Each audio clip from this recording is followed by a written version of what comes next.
Assalamualaikum warahmatullahi wabarakatuh. Pertama-tama, marilah kita panjatkan puji syukur kehadirat Tuhan Yang Maha Esa, karena karunia-Nya saya dapat kembali menjelaskan materi saya tentang pasar konsumen dan pelaku pembelian konsumen. Sebelum lebih lanjut, saya akan memperkenalkan diri saya terlebih dahulu. Perkenalkan, nama saya Nima Deli Diawati, nomor stambuk 2066019290. Saya merupakan mahasiswi Sekolah Tinggi Ilmu Ekonomi 66 Kendari. Saya berasal dari Fakultas Manajemen.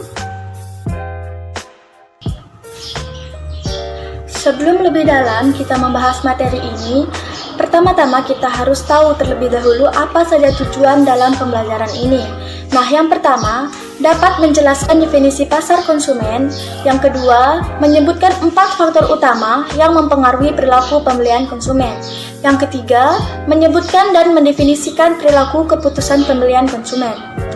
Adapun beberapa model perilaku konsumen, yang pertama itu adalah model sederhana, di mana di dalam model sederhana ini, perilaku paling sederhana adalah rangsangan respon. Menurut model ini menggunakan 4P. Yang pertama adalah price, yang kedua place, yang ketiga promotion, yang keempat physical evidence. Dan kekuatan utama lainnya seperti ekonomi, teknologi, politik, dan budaya. Perilaku pembelian konsumen dipengaruhi oleh 4 kelompok. Yang pertama itu ada budaya, yang kedua sosial, yang ketiga pribadi, keempat adalah psikologi. Nah, masing-masing prinsip kelompok ini memberi perspektif yang berbeda tentang cara kerja pembeli konsumen. Adapun faktor-faktor dalam pasar konsumen, yang pertama adalah faktor budaya dan faktor subbudaya, di mana budaya tersebut adalah penentu keinginan dan perilaku seseorang secara mendasar, sedangkan subbudaya adalah budaya di dalam budaya yang mempunyai gaya hidup yang berbeda. Nah, yang kedua itu ada faktor sosial, di mana faktor sosial ini mempengaruhi perilaku pembeli. Yang ketiga, faktor pribadi, di mana faktor pribadi ini meliputi usaha pembeli, tahap siklus hidup, pekerjaan, dan keadaan ekonomi, serta gaya hidup konsumen. Yang keempat, faktor psikologi, meliputi pembelian konsumen dipengaruhi oleh 4 faktor psikologi utama. Yang pertama adalah motivasi, yang kedua persepsi, yang ketiga pembelajaran, dan keempat adalah keyakinan serta sikap. Di dalam pasar konsumen, terdapat 4 perilaku pembelian yang bervariasi, yang berbeda-beda. Nah, yang pertama itu adalah perilaku pembeli kompleks, yang kedua perilaku pengurangan disonansi, yang ketiga perilaku pembelian kebiasaan, yang keempat adalah perilaku pembelian mencari keragaman. Adapun macam-macam tipe produk dan keputusan pembelian, yaitu konsumen mempunyai perilaku pembelian kompleks ketika mereka sangat terlibat dalam sebuah pembelian dan melihat perbedaan signifikan di antara merek. Nah, yang kedua ada tipe produk dan keputusan terjadi dalam kondisi keterlibatan rendah dan sedikit perbedaan merek. Selain tipe, ada juga proses keputusan pembelian.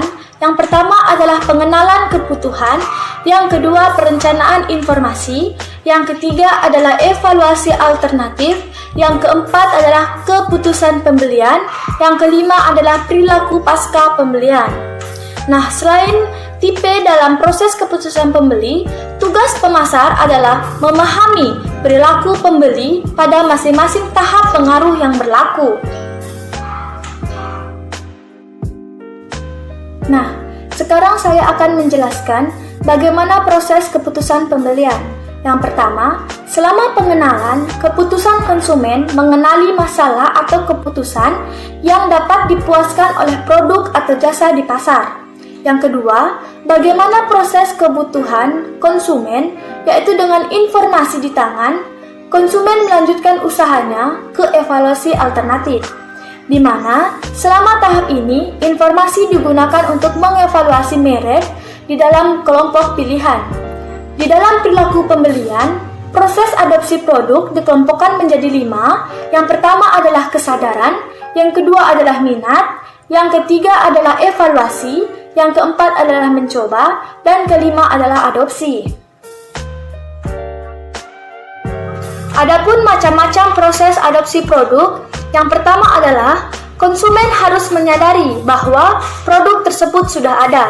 Yang kedua, kesadaran menumbuhkan minat dan konsumen mencari informasi tentang produk tersebut.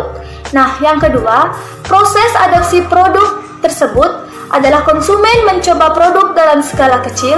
Yang kedua, jika konsumen puas, maka ia akan masuk pada tahap adopsi. Selanjutnya adalah proses difusi. Proses difusi produk baru merespon pada tingkat berbeda, tergantung pada karakteristik produk. Konsumen bisa menjadi inovator atau penemu, bisa jadi pengadopsi awal, bisa jadi pengadopsi akhir, dan bisa jadi mayoritas akhir atau orang yang lambat. Difusi produk baru.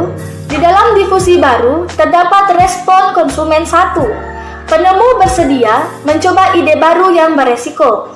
Respon konsumen 2, mayoritas awal jarang menjadi pemimpin karena memutuskan ide dengan banyak pertimbangan.